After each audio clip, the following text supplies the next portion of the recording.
Bonjour frères et sœurs dans les Seigneurs.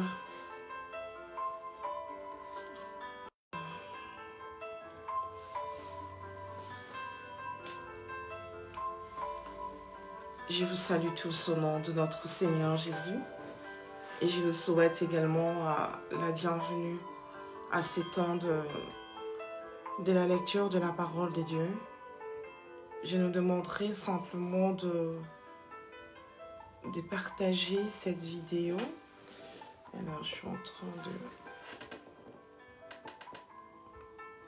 de regarder si j'ai bien le son. Je crois que oui.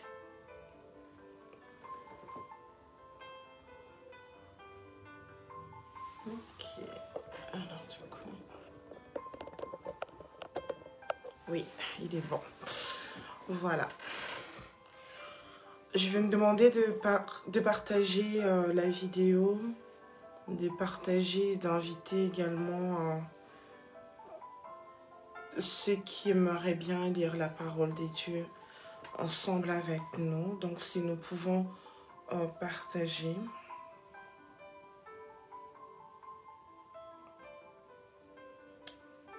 Alors, on partage.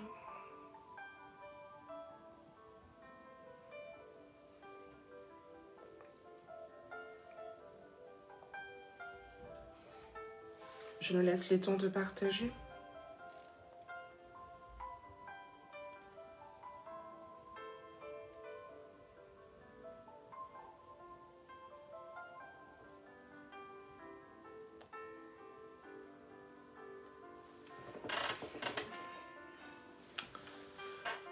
Voilà.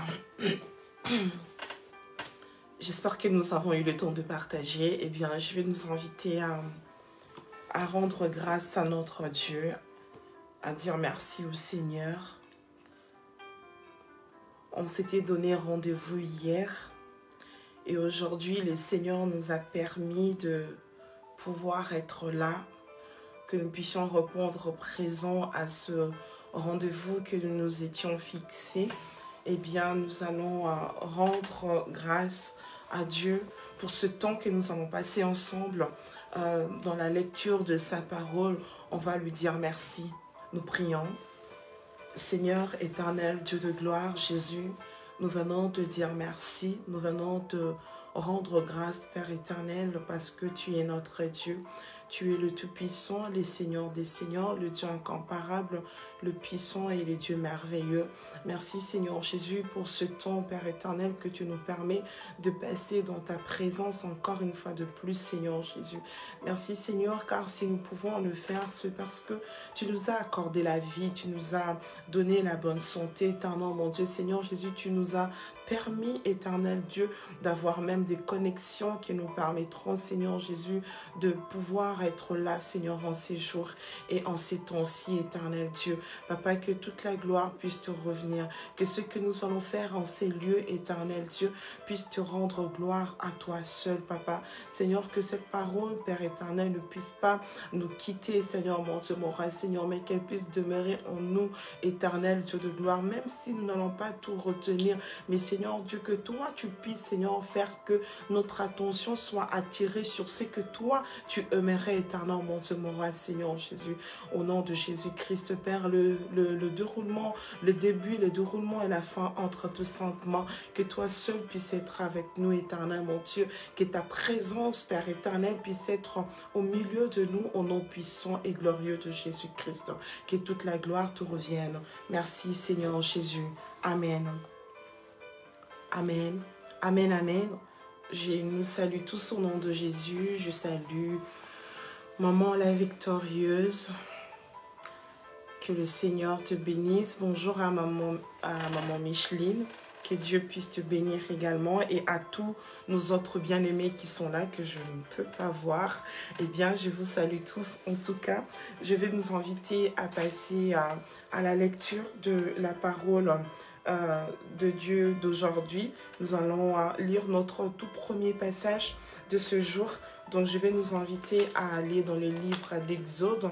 On va lire Exode, le chapitre 2. Voilà, Exode, le chapitre 2. Alors, voilà.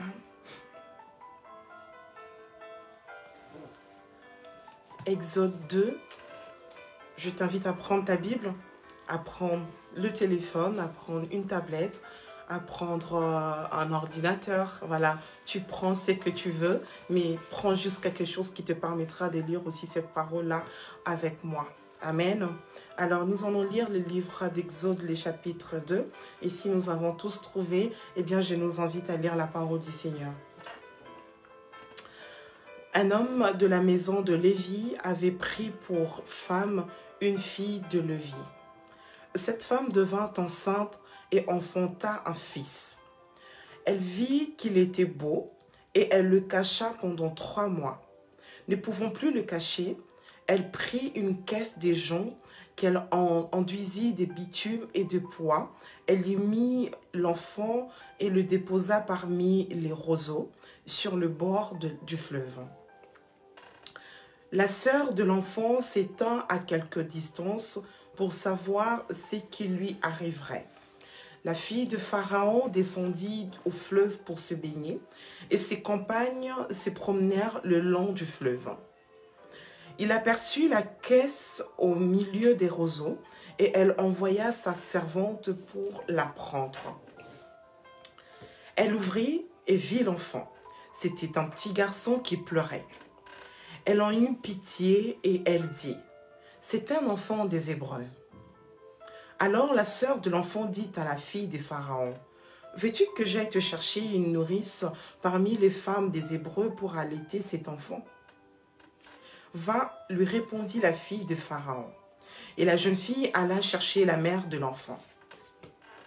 La fille de Pharaon lui dit, « Emporte cet enfant et allaite-le-moi, je te donnerai ton salaire. » La femme prit l'enfant et l'allaita.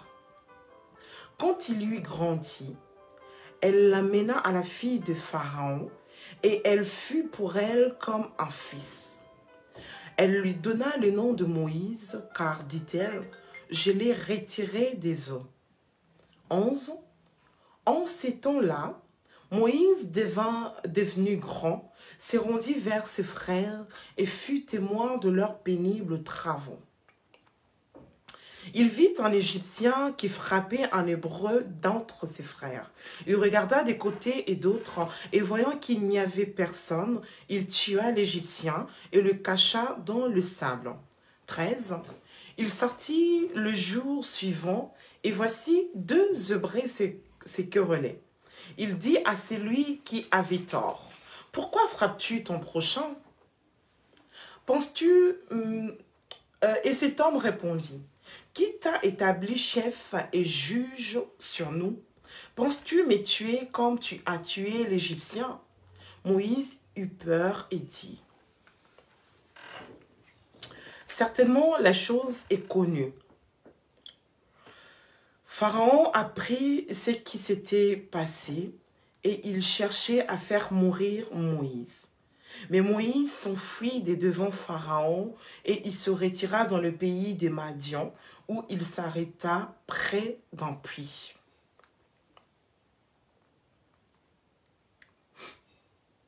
Excusez-moi.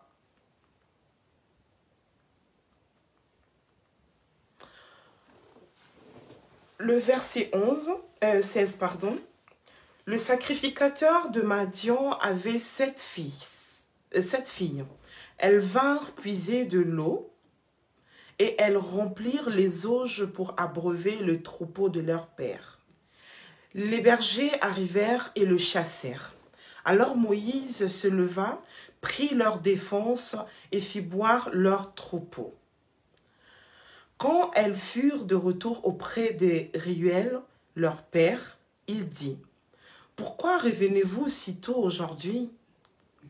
Elles répondirent, « Un Égyptien nous a délivrés de la main des bergers, et même il nous a puisé de l'eau et a fait boire le troupeau. » Et il dit à ses filles, « Où est-il? Pourquoi avez-vous laissé cet homme? Appelez-le pour qu'il prenne quelque nourriture. » Moïse se décida à demeurer chez cet homme, qui lui donna pour femme Séphora, sa fille. Elle enfanta un fils qu'il appela du nom de Gershom, car dit-il, j'habite un pays étranger. Longtemps après, le roi d'Égypte mourut, et les enfants d'Israël gemissaient encore sous la servitude et poussaient des cris.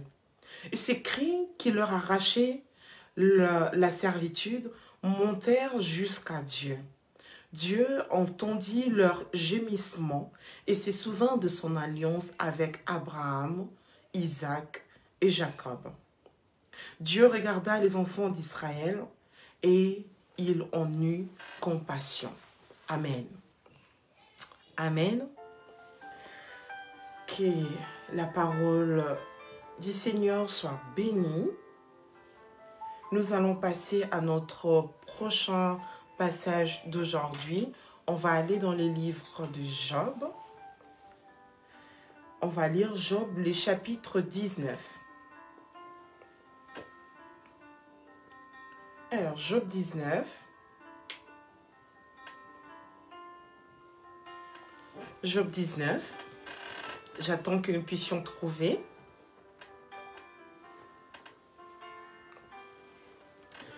Job 19, nous lisons la parole du Seigneur. Job prit la parole et dit, « Jusqu'à quand affligerez-vous mon âme et m'écraserez-vous de vos discours? Voilà 10 fois que vous m'outragez. N'avez-vous pas honte de m'étourdir ainsi? Si réellement j'ai péché, seul j'en suis responsable. Pensez-vous me traiter avec hauteur? Pensez-vous démontrer que je suis coupable? Sachez alors que c'est Dieu qui me poursuit et qui m'enveloppe de son filet. Voici, je crie à la violence et nul ne répond. J'implore justice et point de justice. Il m'a fermé toute issue et je ne puis passer. Il a répandu des ténèbres sur mes sentiers. Il m'a dépouillé de ma gloire. Il a enlevé la couronne de ma tête. Il m'a brisé de toutes parts et je m'en vais. Il a arraché mon espérance comme un arbre.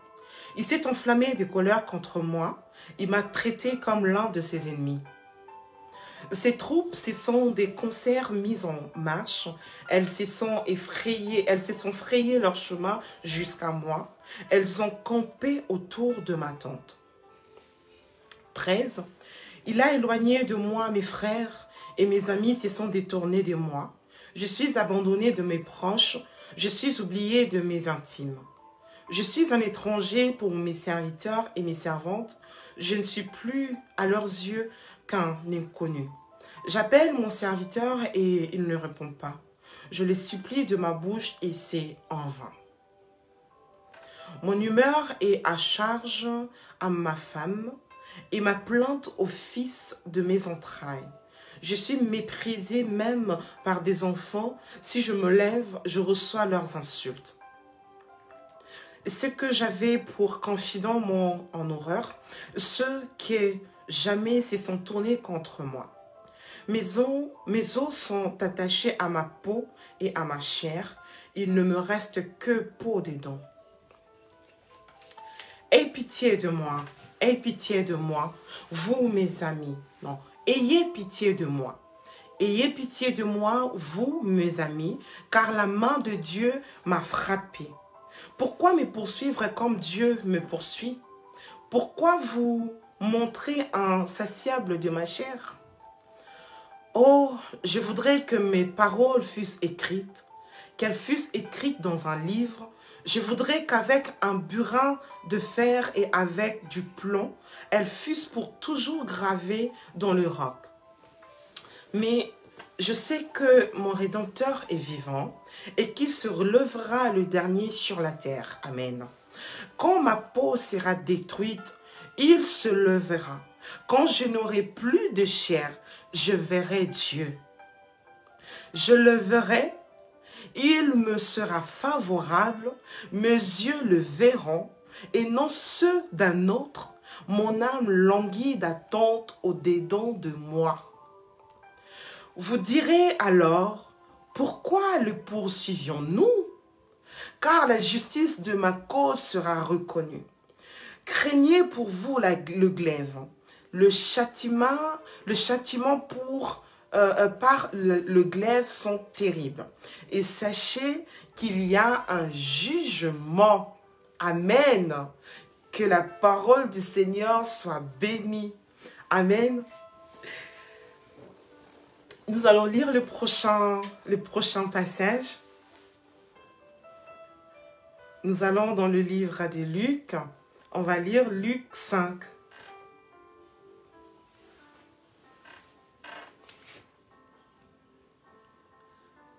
Luc 5, je nous laisse trouver.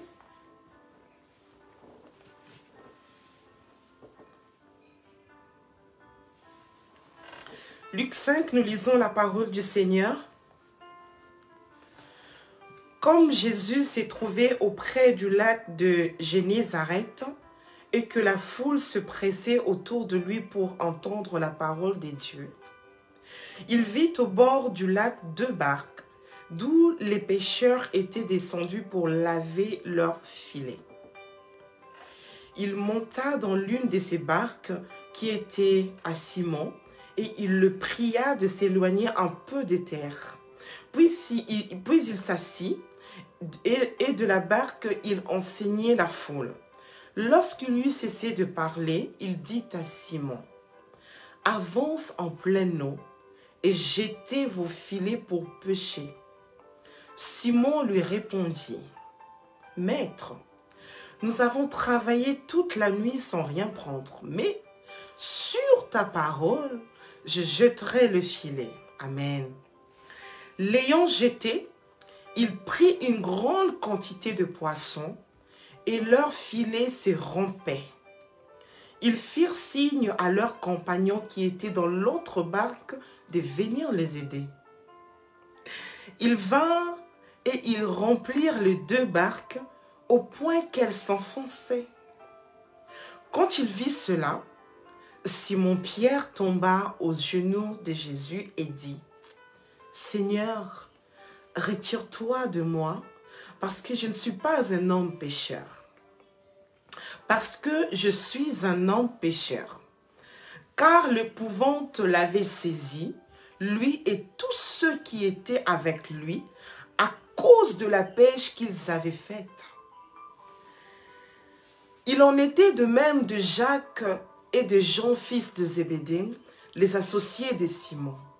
Alors Jésus dit à Simon, « Ne crains point, désormais tu seras pêcheur d'hommes. » Et ayant ramené les barques à terre, ils laissèrent tout et le suivirent. Jésus était dans une des villes et voici un homme couvert de lèpre. L'ayant vu, tomba sur sa face, il lui fit cette prière. « Seigneur, si tu le veux, tu peux me rendre pur. » Jésus étendit la main, le toucha et dit, « Je le veux, sois pur. » Aussitôt la lèpre le quitta. Puis il ordonna de n'en parler à personne. « Mais, dit-il, va te montrer au sacrificateur et offre pour ta purification ce que Moïse a prescrit, afin que cela leur serve de témoignage. » Sa renommée se répandait de plus en plus et les gens venaient en foule pour l'entendre et pour être guéris de leur maladie. Et lui, il se retirait dans les déserts et priait. Un jour, Jésus enseignait. Des pharisiens et des docteurs de la loi étaient là assis, venus de tous les villages de la Galilée, de la Judée et de Jérusalem. Et la puissance du Seigneur se manifestait par des guérisons. Et voici, des gens portant sur un lit un homme qui était paralytique, cherchaient à le faire entrer et à le placer sous ses regards. Comme ils ne savaient par où l'introduire à cause de la foule, ils montèrent sur le toit et ils le descendirent par une ouverture avec son lit au milieu de l'assemblée devant Jésus. Voyant leur foi, Jésus dit, « Homme, tes péchés te sont pardonnés. Les scribes et les pharisiens se mirent à raisonner et à dire, qui est celui-ci qui profère de blasphème? Qui peut pardonner le péché si ce n'est Dieu seul? Jésus, connaissant leurs pensées, prit la parole et leur dit, quelle pensée avez-vous dans vos cœurs? Lequel est plus aisé de dire, tes péchés te sont pardonnés, ou de dire, lève-toi et marche? Or, afin que vous sachiez que le Fils de l'homme a sur la terre le pouvoir de pardonner le péché, je te l'ordonne, dit-il au paralytique, lève-toi, prends ton lit et va dans ta maison. Et à l'instant, il se leva en leur présence, prit le lit sur lequel il était couché, il s'en alla dans la maison, glorifiant Dieu. Tous étaient dans l'étonnement et glorifiaient Dieu. Remplis de crainte, ils disaient, nous avons vu aujourd'hui des choses étranges. Alléluia. Après cela, Jésus sortit et vit un publicain nommé Lévi, assis au lieu des péages. Il lui dit, suis-moi. Et laissant tout, il se leva et le suivit. Lévi lui donna un grand festin dans sa maison, et beaucoup de publicains et d'autres personnes étaient à table avec eux. Les pharisiens et les scribes murmurèrent et dirent à ses disciples, « Pourquoi mangez-vous et buvez-vous avec des publicains et les gens de mauvaise vie ?» Jésus, prenant la parole, leur dit, « Ce ne sont pas ceux qui portent bien, ceux qui se portent bien qui ont besoin de médecins, mais les malades. Je ne suis pas venu appeler à la repentance des justes, mais des pécheurs. » Ils lui dirent, « Les disciples des gens, comme ceux des pharisiens, jeûnent fréquemment et font des prières, tandis que le tien mange et boivent. » Il leur répondit, « Pouvez-vous faire jeûner les amis de l'époux pendant que l'époux est avec eux? Les jours viendront où l'époux leur sera enlevé, alors ils jeûneront en ces jours-là. » Il leur dit aussi une parabole. Personne ne déchire d'un habit neuf un morceau pour le mettre à un vieil habit, car il déchire l'habit neuf et le morceau qu'il en a pris n'est pas assorti au vieux. Et personne ne met du vin nouveau dans de vieilles outres, autrement, le vin nouveau fait rompre les outres, il se répand et les outres sont perdues. Mais il faut mettre le vin nouveau dans des outres neuves, et personne, après avoir bu du vin vieux, ne veut du vin du nouveau, car il dit, le vieux est bon. Amen. Gloire soit rendue au Seigneur. J'aime beaucoup quand je lis les évangiles, c'est-à-dire que je me mets tellement dedans. Je vois Jésus en train de parler aux scribes et les pharisiens, en train de leur répondre. Donc du coup, je me mets tellement dans l'histoire que ça me fait rire parce que j'aime beaucoup les réponses de Jésus. Que la gloire revienne à notre Dieu. Nous allons passer à notre prochain passage. On va lire le livre des psaumes. Alors, psaume, on est dans le livre de psaume 37. On va continuer, on va lire les versets 12 jusqu'à 29.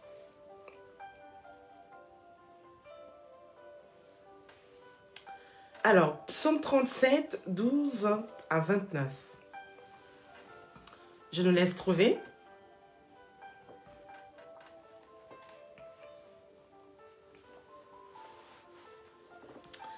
Nous lisons la parole du Seigneur, psaume 37, 12 à 29. Je vérifie.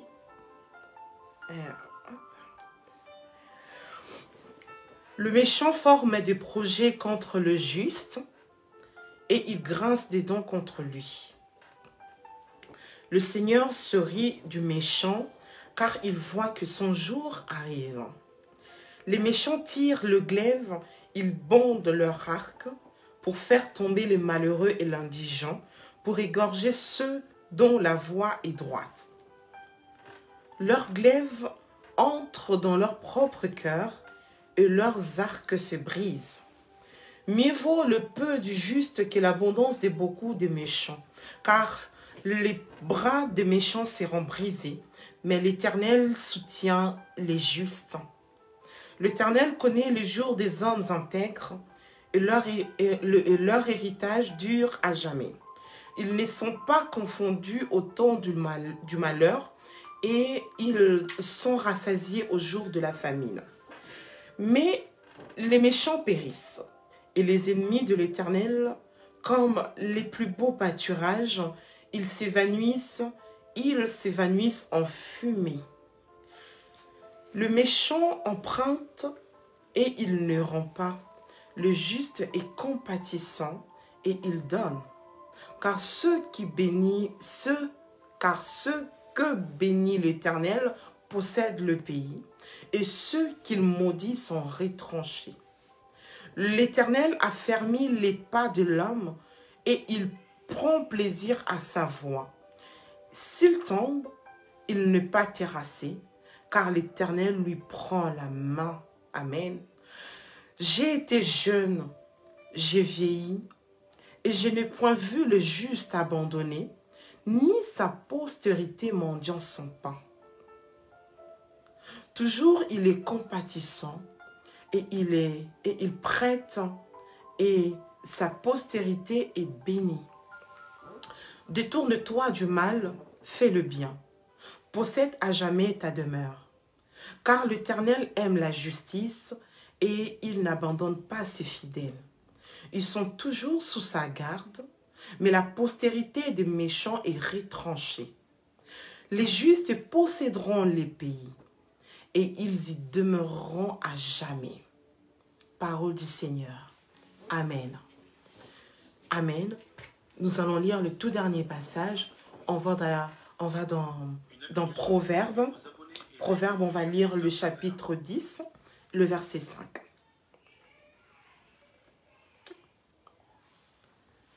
Proverbe 10, on lit le verset 5.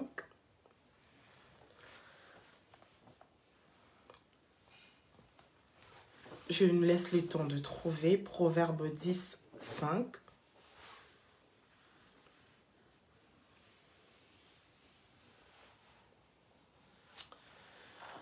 Proverbe 10, 5 nous dit ceci. Celui qui amasse pendant l'été est un fils prudent. Celui qui dort pendant la moisson est un fils qui fait honte. Amen.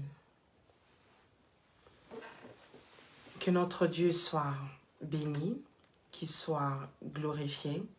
Je crois que tout comme moi, toi aussi tu as découvert des choses dans ces passages que nous venons de lire et que ce que tu viens de lire non seulement t'a fait du bien, mais t'a également interpellé sur quelque chose que tu faisais qui n'était pas en corrélation avec la parole de Dieu, qui n'était pas ce que le Seigneur te demandait réellement de faire. À travers ce que tu viens de lire, j'ose croire que le Seigneur a interpellé chacun d'entre nous. Prends encore le temps de méditer cette parole et tu verras que le Seigneur te conduira sur le bon chemin. Que le Seigneur puisse te bénir. Je vais nous inviter à prier, à rendre grâce à Dieu, car il est celui qui ne cesse vraiment de nous faire du bien. Il est celui qui nous donne la joie là où on l'avait perdu. Il est celui qui peut encore nous faire rire, qui peut encore nous faire éclater de joie là où on avait perdu cette joie. On va lui rendre grâce pour cette parole qu'il avait permis à toi et à moi de lire aujourd'hui. Prions le Seigneur. Tendre Père, nous te disons merci. Tu es merveilleux. Tu es bon, Seigneur. Tu es incomparable. Merci pour ce temps éternel, Dieu. Nous réalisons que ce n'est pas du tout un temps perdu, Seigneur Jésus, car lisons ta parole, nous en apprenons encore davantage. Éternel Dieu, que ton nom soit béni. Merci pour ce que tu fais dans la vie de tout un chacun de nous. Merci éternel, mon Dieu, mon roi, car cette parole, éternel Dieu, produit des fruits en nous, Seigneur Jésus. Seigneur, ma prière est que nous puissions évoluer, éternel Dieu. Que nous ne soyons pas simplement bornés à lire ta parole, mais qu'à chaque fois nous puissions désirer nous conformer à cette parole que nous lisons. Faire des choses selon cette parole, éternel Dieu. Être comme toi, éternel mon Dieu, mon roi, à travers ta parole. Car ta parole nous dit, tel tu es, tel nous sommes. Éternel mon Dieu, mon roi, laisse que tu puisses transformer tout en chacun de nous. Que tu puisses nous changer, éternel Dieu. Changer nos cœurs, éternel mon Dieu. Là où il y avait la mauvaise sémence, Seigneur, que cette parole que nous sommes en train de lire, qui est la bonne semence, Père éternel, puisse prendre place dans nos cœurs afin que quelque chose de meilleur, Dieu de gloire, puisse désormais émaner de nous au nom de Jésus. Seigneur Dieu de gloire, merci pour ce que tu es en train de faire, pour ce que tu as commencé dans la vie de tout un chacun de nous et pour ce que tu feras dans la vie de mon frère et de ma sœur. Que toute la gloire puisse te revenir au nom de Jésus. Père éternel, nous ne cesserons jamais de prier éternel, mon Dieu, mon roi, pour ta servante, Maman Micheline. Car si nous lisons cette parole aujourd'hui, oui, éternel, mon Dieu, mon roi, c'est parce que elle a obéi, Père éternel, à ce que tu avais déposé en elle. Seigneur, que tu puisses la bénir, car à travers elle, éternel, mon Dieu, mon roi, beaucoup de personnes sont également bénies, éternel Dieu. Que tu te souviennes favorablement de ta servante, son ministère entre tes mains. Yahweh, que toi, tu fasses prospérer ce ministère au nom de Jésus. Que tu puisses être le Dieu dans ces combats éternels, mon Dieu, mon roi, papa. Que tu puisses être là quand elle a besoin de toi. Que tu sois le Dieu de sa maison, éternel Dieu. Le Dieu de ses enfants et de son mari. Père éternel, que toutes ces entreprises puissent prospérer au nom de Jésus. Je te prie pour mon frère et ma sœur qui étaient là présents ou encore qui suivra en des frais, Seigneur. Papa, que tu déverses sur nous ta bénédiction au nom de Jésus-Christ. Papa, que toi, tu puisses bénir nos maisons, éternel Dieu, et que tu bénisses nos entreprises au nom puissant de Jésus-Christ. Que toute la gloire te revienne. Père, la prochaine fois que nous allons encore nous retrouver ici, ensemble, pour lire cette parole, éternel mon Dieu, qui est vie, on ne manquera pas de bénir ton saint nom. Que toute la gloire te revienne aujourd'hui et à jamais. Au nom de Jésus-Christ, nous t'avons ainsi prié et nous te disons gloire et louange à toi, Seigneur Jésus-Christ. Amen. Amen.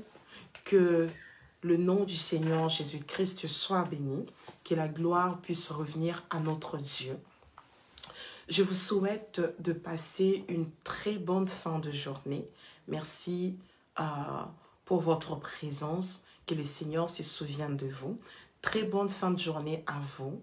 Nous nous donnons rendez-vous encore demain. La lecture de la parole de Dieu, c'est tous les jours.